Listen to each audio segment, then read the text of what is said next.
Here we are again, yet another open world game. Both last gen and current gen have been plagued with these overly repetitive, quantity over quality, massive empty worlds marketed with the illusion of choice. That being said, Ghost of Tsushima is one of the better ones. I've been a big fan of Sucker Punch since the PS2 days, Sly Cooper being one of the holy trinity of Sony exclusives back then. Then on the PS3 they made the Infamous games, with the second one being one of the greatest sandbox games of all time, in my humble opinion. A few months after the PS4 launched, Infamous Second Son released to mild disappointment. It was still pretty good, but a lot of what made Infamous 2 special was gone.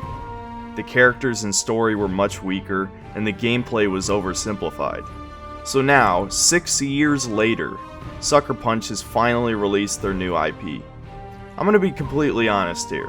I was not hyped for this game.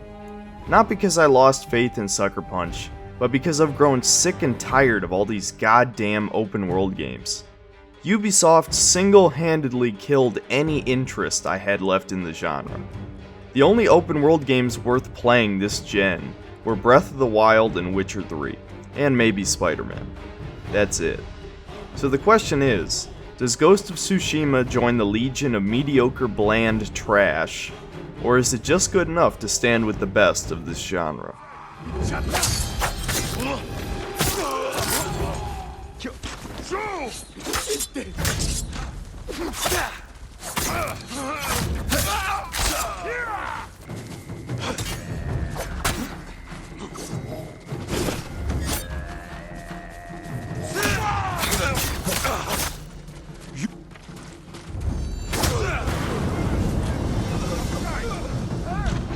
If you've seen any of my other videos, you know that I think gameplay is by far the most important part of any game.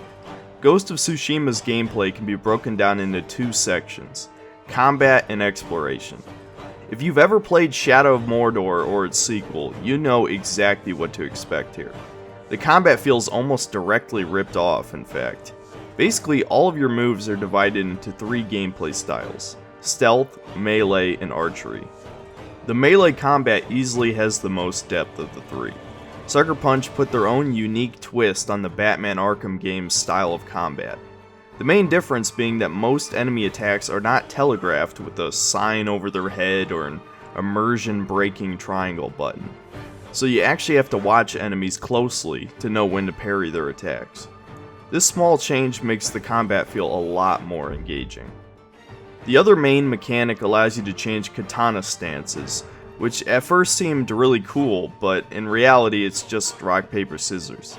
Each basic enemy type has a stance that counters them, meaning it just stun locks them to death.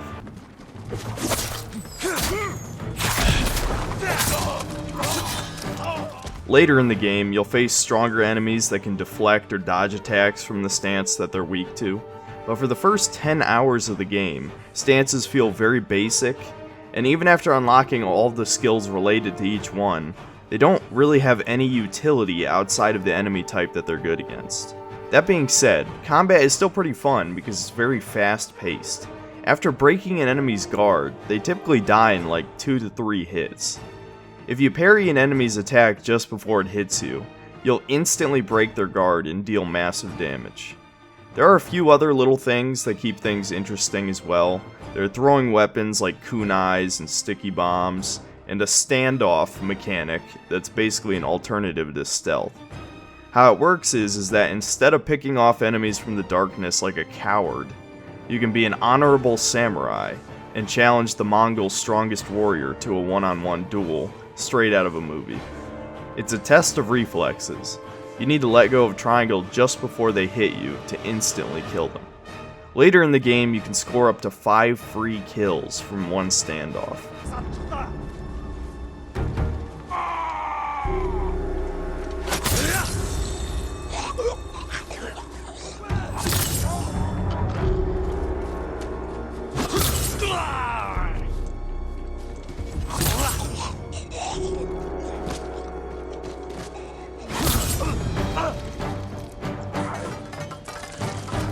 About halfway through the game, you unlock the final stance, the Ghost Stance.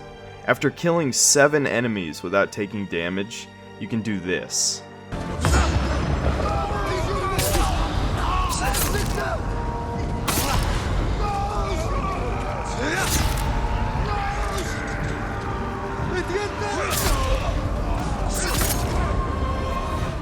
Then there's the boss fights.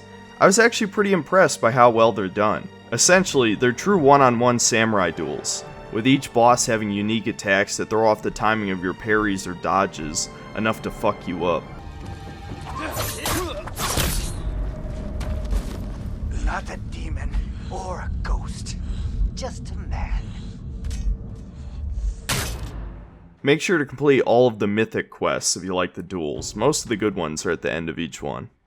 If you think of stealth mechanics in video games as a sliding scale, Metal Gear Solid 5 would be on the high end, and GTA 5 would be the extreme low end. So low, in fact, you probably forgot it even had stealth. Ubisoft titles like Assassin's Creed and Far Cry would be smack dab in the middle, representing the half-assed nature of their games. Ghost of Tsushima would be one step above that, and that's honestly fine by me. Stealth is pretty much exactly what you expect by now. Instant kills, distractions, climbing buildings, pretty much standard stuff. The grappling hook and smoke bomb makes maintaining stealth easier, and the blow dart is just straight overpowered. There's also a hearing mechanic that is just ripped straight from The Last of Us. If you want to live out the feudal Japan ninja fantasy, this game will somewhat satisfy you, I guess. Hopefully a dedicated ninja stealth game will come out someday. Archery's pretty simple. You shoot people in the head and they die. You unlock flame arrows and explosive arrows eventually, but overall it just supplements the other 2 styles of gameplay. I heard of your exploits while I was in prison. Your methods were brutal, impulsive, without honor. I did what I had to. For you. I know, Jin. And I will be forever in your debt. But you can't continue down this path. All of Tsushima looks to us for guidance. We must save our home together. As samurai. Before we get to the exploration half of the game, I'd like to briefly give you a non-spoiler overview of the story and a discussion about the increasingly annoying cinematic nature of Sony games. In Ghost of Tsushima, you play as Jin Sakai, nephew of Lord Shimura, the ruler of the small Japanese island of Tsushima. Jin is a samurai serving under his uncle and is called to action to fight Mongol invaders alongside the rest of the samurai army. And then, they're all slaughtered. Lord Shimura is captured by Genghis Khan's grandson, Khotan, and Jin is the last surviving samurai, saved from death by a thief named Yuna. It's up to him to gather allies to liberate Castle Kaneda and save his uncle. And that's just Act 1 of the game. The island is divided into 3 sections, with each representing 1 act. So the world is massive. Not Assassin's Creed Odyssey's stupid massive, but more than big enough. The characters you meet along the way are kind of a mixed bag and reek of Western cultural influence, meaning SJWs. Now, I do want to point out this game is not trying to be historical. It's much more like an old samurai movie. There's even a black and white film filter option. But that's no excuse for this bullshit. First of all of the women are either ugly or just average looking. Not a single QT Asian waifu in sight here. I'll just throw up some face comparisons to show you what I mean here. Also, and this is getting to spoiler territory, so feel free to skip to this timestamp if you want. There's fucking LGBTQ shit in this game, and not in a subtle way. Lady Masako is one of the allies you recruit early on, and while helping her find her family's killers, you find out she had an affair with a younger woman. Masako is like fucking 60, by the way, and apparently she still loved her husband. So we have a bisexual samurai grandma in this game. Just let that sink in. And while yes, in Japanese legend there were what is called onabugeisha, basically female martial artists, they weren't samurai in the official sense, as in they weren't part of the feudal system. So while the far leftist bullshit isn't overly present, it did sneak its way in a bit. Not a deal breaker, but annoying. Jin himself is not a great protagonist early on, but develops as a character to become a lot more interesting as he struggles with his samurai teachings versus the dishonorable ways of an assassin. The problem with the story isn't the story itself, but the way it's integrated with the gameplay. There are so many cutscenes in this game, an obscene amount. There are moments where you'll exit a cutscene, walk 10 feet, and then another one starts. It's ridiculous. Contrast this with the hours you'll spend wandering the world for collectibles, and you'll see how shitty the pacing can be for sandbox games. So, while the voice acting is generally pretty damn good, and the facial animations are solid, the constant unnecessary dialogue scenes will wear you down eventually. All of that being said, the main story is really damn good. I really don't want to spoil anything here, but expect a whole lot of death and suffering, and the struggle to maintain one's morality and principles in the face of an unstoppable force that threatens to destroy everything you love. I'll leave it at that.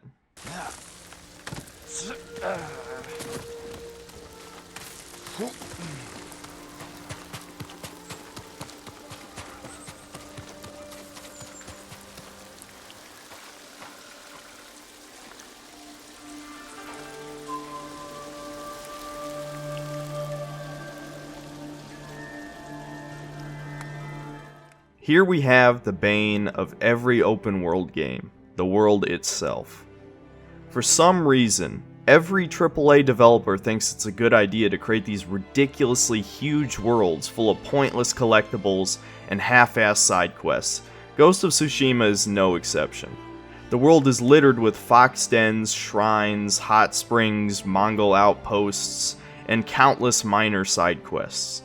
Full disclosure here, I tried to complete as much of the game as possible for this review, partially because I'm a recovering addict of the completionist drug. I literally used to collect platinum trophies. Yes, I was one of those people. Games like this aren't reviewer friendly because there's a conflict between completing enough content to prove that you've experienced enough of what the game has to offer to properly review it, and finishing the video fast enough for it to be relevant. I refuse to be one of those assholes who blows their way through the main missions, ignoring all of the possibly shitty side missions and collectibles, giving the game a higher score than it deserves.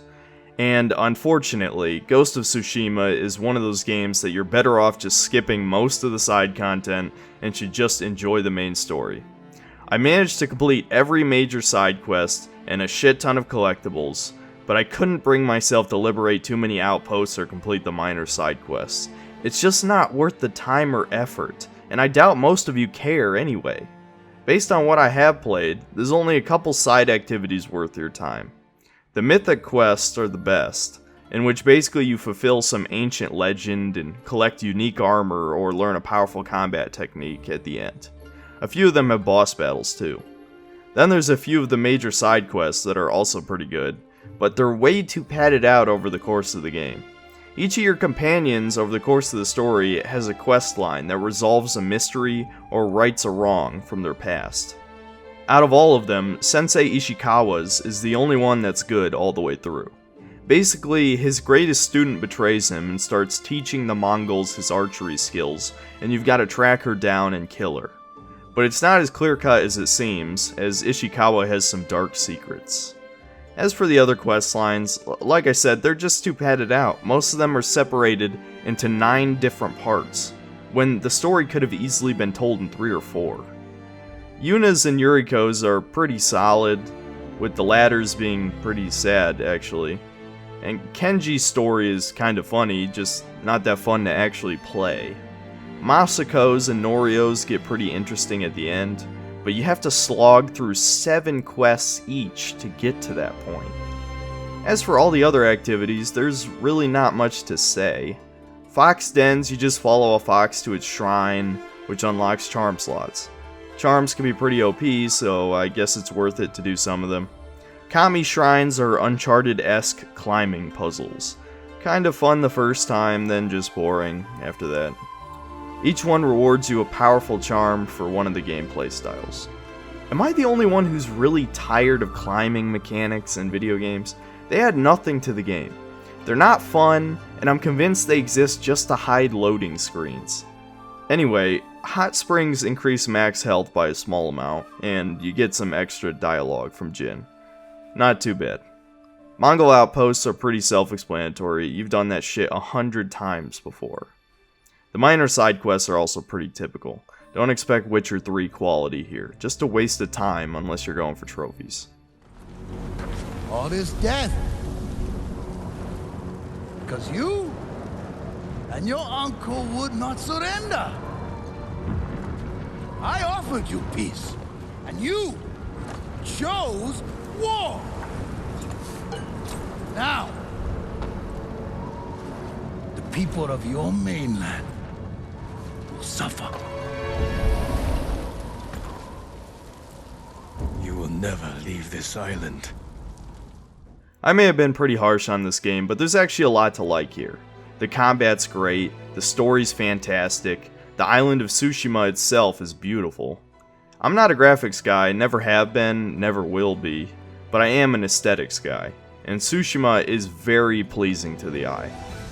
But the rest of the game varies wildly from good to time-wasting trash. So if you're like me, just play through the main quest and one or two of your favorite characters' quest line. Sprinkle in a little bit of open world exploring for the unlockables, and you'll have a great time. Is the game worth $60? Well, I can't really decide for you this time. Depends on what you're looking for. But I will say that this game can stand alongside Sly Cooper and Infamous as another solid Sucker Punch franchise. It never quite reaches the standards of Infamous 2, but they can definitely get to that level with a sequel that strives for quality over quantity. And I'm proud to say that I actually look forward to that day.